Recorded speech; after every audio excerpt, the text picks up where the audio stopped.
Hola, buenas tardes a todos y a todas. Nuevamente estoy dándolos y como habíamos quedado en la sesión de ayer por la tarde, pues la intención es grabar un breve video para comentar algunos puntos, algunas ideas, algunas reflexiones que se hicieron a lo largo de la transmisión del día de ayer, que amablemente el colectivo del doctorado de política de los procesos socioeducativos pues nos hizo favor de abrir el espacio en alguna de sus tiempos las actividades académicas del mismo programa.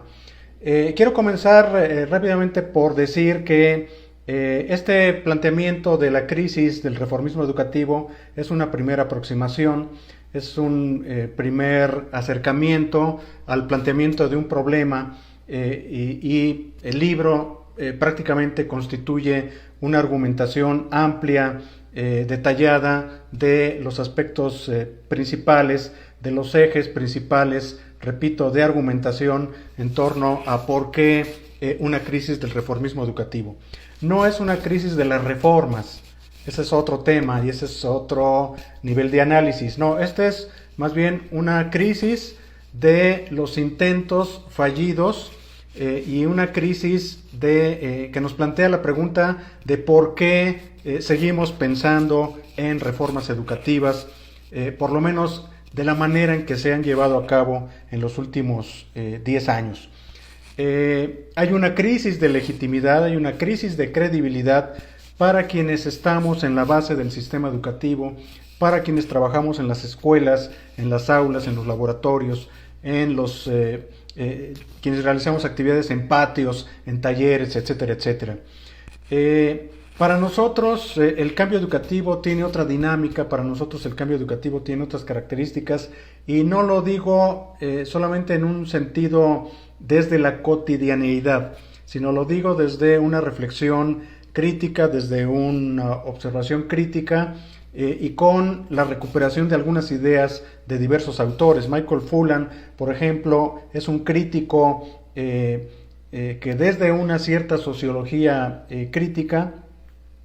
podríamos estar de acuerdo o no con él, pero el planteamiento es que las reformas educativas lanzan una serie de dispositivos para que en las escuelas los maestros, las maestras, los directivos escolares las pongan en práctica sin tomarlos en cuenta.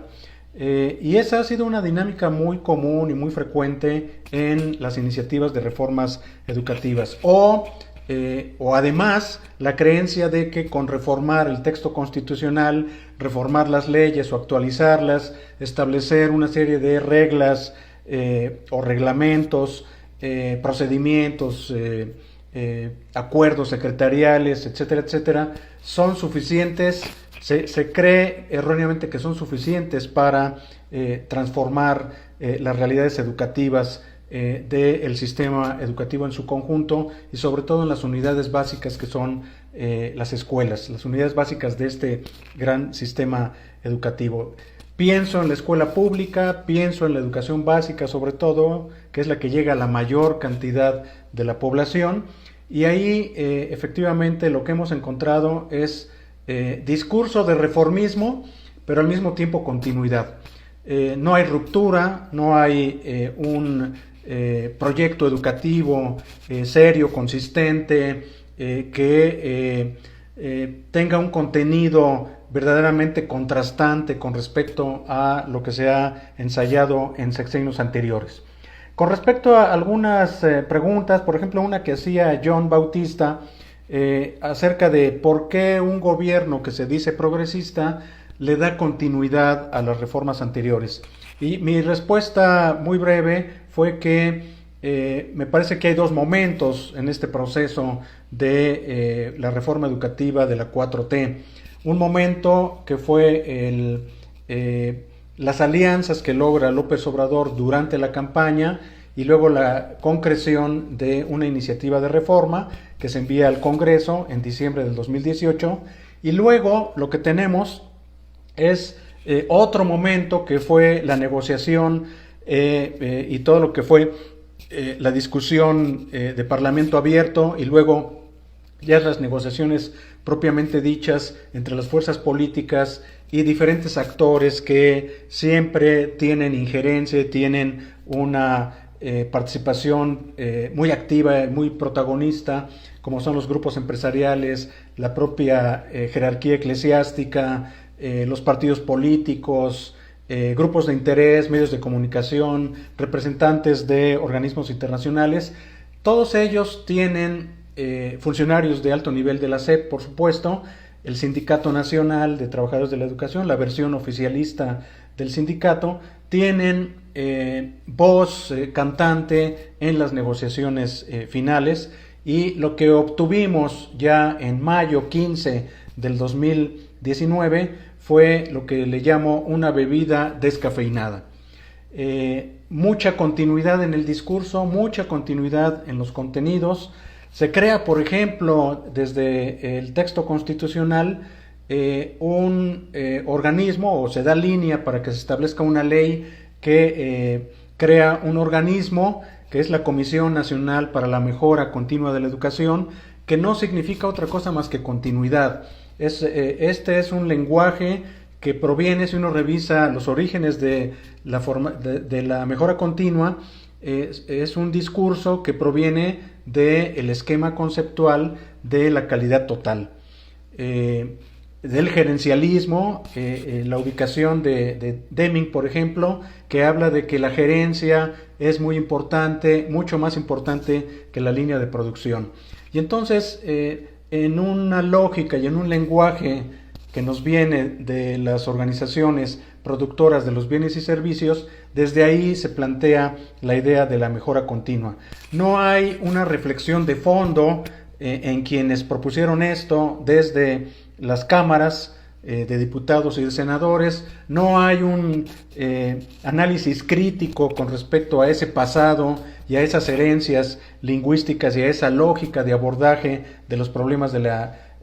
educación. Y entonces encontramos una serie de contradicciones. Mientras López Obrador sigue hablando en las mañaneras de que ya se están apartando del discurso neoliberal, lo que observamos en el texto constitucional, en las leyes secundarias del sector educativo y en la práctica docente es el apropiarse de esos discursos. Ahora, efectivamente hace falta más discusión sobre algunos aspectos que se han señalado. El profesor Saúl muy bien señalaba los efectos en la subjetividad. También la doctora Rivera ha hecho esos señalamientos y ellos han propuesto y han trabajado en sus textos sobre esta cuestión, y a mí me parece, y es digno de reconocerlo, es un aspecto que me parece como una autocrítica, es el hecho de que hace falta profundizar en esos efectos de la subjetividad, de las subjetividades, y cómo se plasma en la vida cotidiana, por ejemplo, este problema de la individualidad o del el hecho de que la línea, por ejemplo, de la evaluación de los docentes y de los directivos escolares es una línea en donde se reivindica una lucha de los sujetos de manera individual y no de manera colegiada por ejemplo, las promociones horizontales y verticales. Y entonces se mete al docente y se mete a las figuras educativas en una dinámica de el sujeto en lo personal, en la lucha por alcanzar algún tipo de beneficio en un sistema que tiene muchos filtros, que tiene muchos bloques, que tiene muchos obstáculos, y que no hay, por lo tanto, una visión de colegiabilidad o de un sentido de pertenencia a un colegio de profesores, a un colegio de docentes, desde donde se podrían lanzar o desde donde se podrían hacer las plataformas de los cambios desde abajo. ¿Cómo lograr los equilibrios? Por ejemplo, Minerva Ramírez, la maestra Minerva, nos planteaba cómo lograr los equilibrios entre lo político y lo técnico-pedagógico, y es justamente el empoderar al maestro, a la maestra, al directivo escolar, empoderar a los estudiantes desde las diferentes posiciones en donde ellos viven cotidianamente las dinámicas curriculares, las dinámicas pedagógicas, las dinámicas didácticas. Desde ahí es necesario que esas voces se puedan plantear cambios en sus propios